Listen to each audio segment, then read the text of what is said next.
First story: The Watcher of Greystone Cemetery. I was never the type to believe in ghost stories. I've always thought it was just people looking for something to blame when they couldn't explain the things they couldn't understand.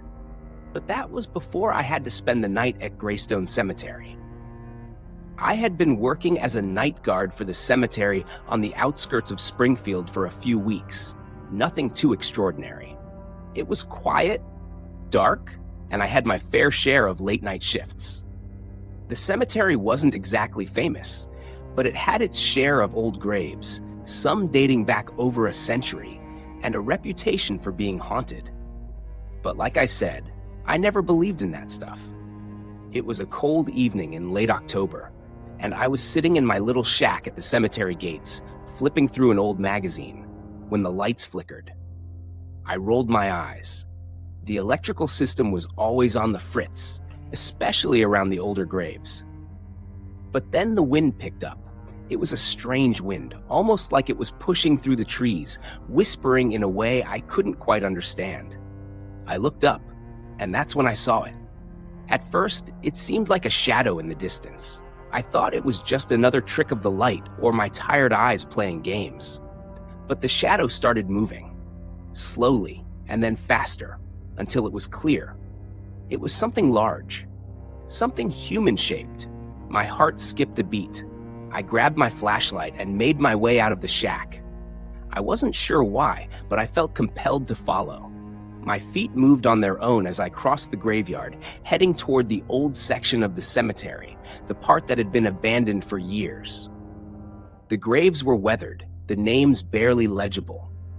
The air grew colder as I approached the heart of it. Then I saw it. The figure was standing at the edge of a gravestone, tall and gaunt. Its silhouette was almost too thin, its limbs stretched out like twigs. Its eyes, black as coal, hollow and endless, stared at me, locking onto mine with an intensity that sent chills down my spine. I froze. I wanted to turn around, to run, but my legs felt paralyzed. My breath caught in my throat. And then it spoke. "You shouldn't have come here." The voice was hoarse, like the sound of dry leaves scraping across the ground. It echoed in my ears, like it was coming from all directions at once. I wanted to scream, but I couldn't. It was as if the air itself had thickened, pressing in on me, suffocating me. I tried to take a step back, but my feet felt cemented to the ground. The figure moved closer, its head tilting unnaturally to one side. I could feel the chill of its presence creeping through my skin, into my bones. It reached out with long, skeletal fingers, and I could see it. Its hand was covered in some kind of black, tar-like substance that oozed from its skin. Then, without warning, it lunged at me. I gasped, stumbling back, but its hand gripped my wrist with terrifying strength. The cold, sticky sensation from its touch sent waves of panic through me. I tried to yank my arm free, but it only tightened its grip, dragging me closer to its emaciated body. "Get away from me!" I shouted, struggling to break free. But the creature didn't let go.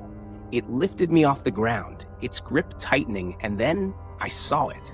The dark emptiness behind its eyes. Nothingness. It was as though it wasn't alive, yet it was. It was something older than death itself. With one final desperate push, I managed to pull my arm away, but not without a price. A deep gash formed along my wrist where its fingers had been, and I could feel a strange warmth spreading across my skin. Blood. My blood. I stumbled backward, my vision starting to blur, and that's when I saw it. The cemetery gates, wide open, as if something had been waiting for me to leave. I didn't think, I just ran. My legs felt like lead, but I pushed myself forward, my heart racing. The creature didn't chase me, but I could hear its voice, whispering behind me. "You're marked now. You'll never escape." I finally made it out of the cemetery, collapsing on the ground outside the gates, gasping for air. I looked down at my wrist. The wound was deep, but the blood had stopped flowing. It didn't make sense. But that wasn't the most terrifying part. No, the scariest part was the symbol that had appeared in the blood. A symbol I had never seen before. A symbol from the old graves. The same one I had seen etched on the stone of the very grave the creature had stood beside. And then I understood. The creature had been waiting for me. Not just me, but anyone who was foolish enough to cross into Greystone Cemetery on that night. I thought I had escaped, but now I know I never will. The Watcher is always waiting. Second story, the silent graves of Stillwater. I always knew something was wrong with Stillwater Cemetery. Maybe it was the way the wind whispered through the trees, or how the tombstones seemed to lean closer each time I walked by. People said the cemetery was peaceful, but I never felt that way. It was too quiet, too watchful. My name is Ethan Matthews, and I've lived in Stillwater all my life. Most of the town's stories are harmless, but there's one that's been passed down for generations, about the curse of the silent graves. The legend goes that every decade, someone from the town vanishes without a trace. And they say the last place they were seen was the cemetery. I never believed the stories. That is, until last week. It was a Tuesday evening when I decided to visit the cemetery, something I hadn't done since I was a kid. My friends used to dare each other to go in there at night, but I never participated. I wasn't scared then, but something about that night felt different. I was walking along the old cobbled path, my feet crunching on the dry leaves. The air was thick, the sky painted with dark clouds. The cemetery was eerily still, not a bird in sight. Just the heavy silence and the occasional creak of a branch in the wind. I couldn't shake the feeling that I was being watched. As I passed the older section of the cemetery, something caught my eye. A small, weathered grave, its stone cracked and covered in moss. I didn't recognize the name on the headstone, Amelia Hawthorne. The name felt familiar, though. I couldn't place it. I knelt down, brushing the moss away, and something about the engraving chilled me. It read, "She who whispers in the dark." A cold shiver ran down my spine. My fingers lingered on the name, as if something was urging me to keep reading. Suddenly, I heard a soft rustle behind me. I spun around, heart racing, but there was nothing there. The cemetery was empty, just as it should be. I laughed at myself, brushing the unease aside, and stood up. But when I turned back to the gravestone, it was different. The name had changed. Now it read, "She who listens to the living." I stumbled back, breathless, and nearly fell over. I had to get out of there. I turned to leave, but something stopped me. A voice, soft, almost like a sigh, whispered my name. "Ethan." I froze. The voice was faint, but it was unmistakably clear. I wasn't alone. Slowly, I turned around again, this time terrified of what I might find. The grave of Amelia Hawthorne had cracked open, a black void where the stone once lay. "Ethan," the voice whispered again, this time much closer. I ran. I didn't know why I was running. I didn't know what was after me, but something told me I couldn't stay. My heart pounded in my chest as I bolted down the path, the whisper growing louder and louder in my ears. It felt like the air itself was thickening, pulling me back toward the grave. I could hear the rustle of footsteps behind me now, not just one set, multiple. They were following me. I glanced over my shoulder, but all I saw was the thickening mist creeping along the path. I was closer to the cemetery gate now, my legs burning with exhaustion. Just a few more steps. Then, a hand reached out of the fog and grabbed my ankle, pulling me down. I screamed, but no sound came out. A force gripped my body, cold and heavy, like I was sinking into the earth itself. I tried to scream again, but it was as if my voice had been stolen. The whispers were all around me now, frantic, as if dozens of voices were speaking at once, and they were all calling my name. I reached out, my fingers grazing the cold stone of the cemetery wall, but it was no use. The ground cracked beneath me, and I was falling, down into the darkness, into the very grave that had once been Amelia Hawthorne's. And then the whispers stopped. Everything went black. When I woke up, it was morning. The sun had just risen, and I was lying face up on the cold earth. The cemetery was quiet again, the path leading out toward the town of Stillwater. I stood up, confused.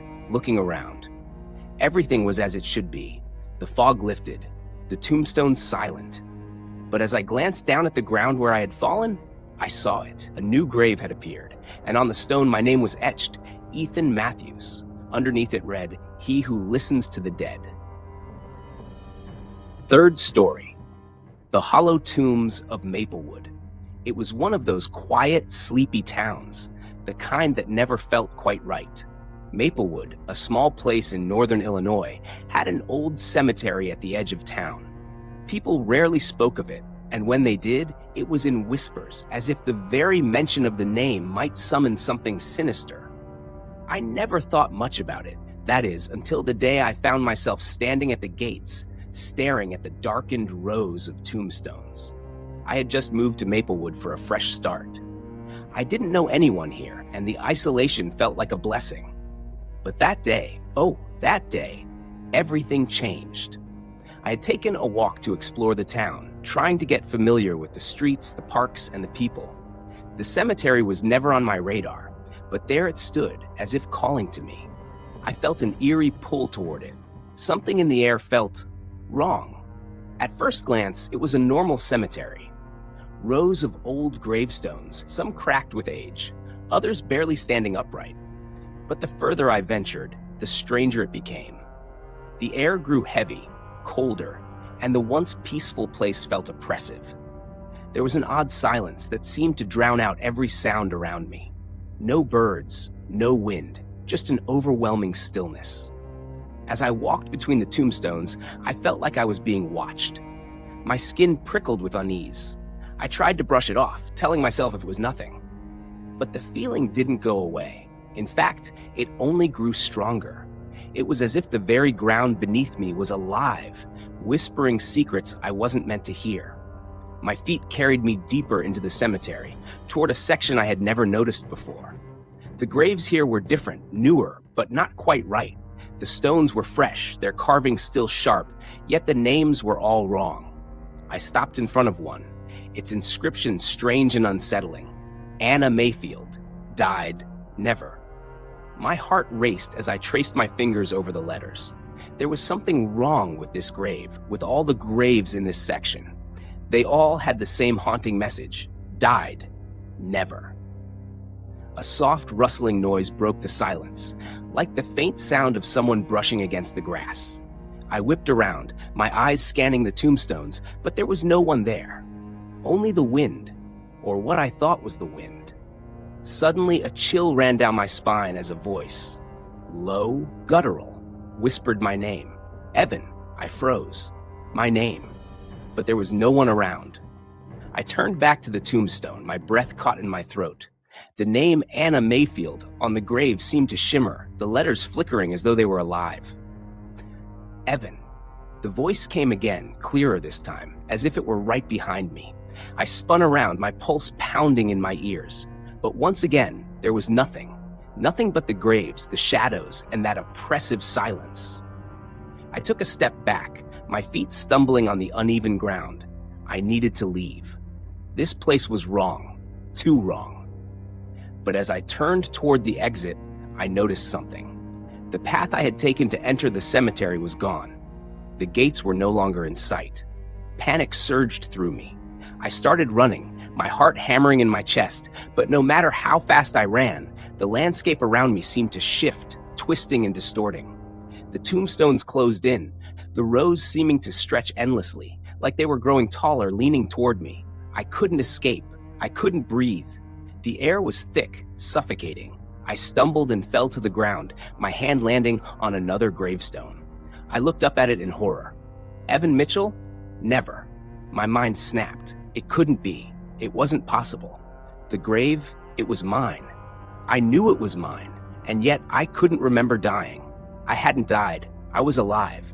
A cold, mocking laugh echoed in the distance, and I knew I was trapped. The graves had claimed me. Maplewood's cursed cemetery had claimed me, and there would be no escape. The ground beneath me shifted, pulling me deeper. I screamed, but the darkness swallowed my voice, leaving nothing but the hollow silence. And then, nothing.